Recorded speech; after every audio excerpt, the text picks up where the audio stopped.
The का प्रयोग के हिसाब से, की दर से या की रेट से किसी वस्तु का भाव या रेट या दर बताने के लिए हम कैसे बोल सकते हैं, कैसे व्यक्त कर सकते हैं इंग्लिश में।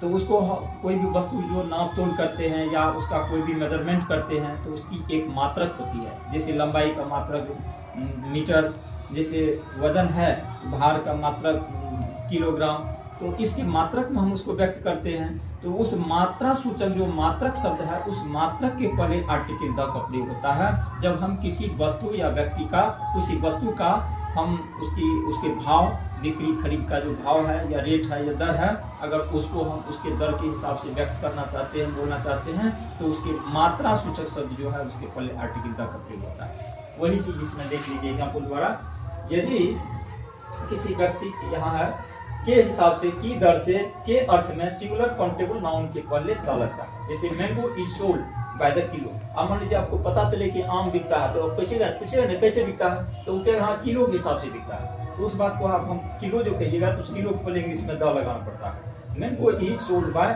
The kilo. जैसे bananas are bound by the dozen, यहाँ डजन है बाय द डजन। तो केले कैसे बिकते हैं, तो केला दर्जन के हिसाब से बिकता है, तो बाय द डजन, यहाँ डजन के पहले आर्टिकल द का प्रयोग होगा। Milk is available by the litre.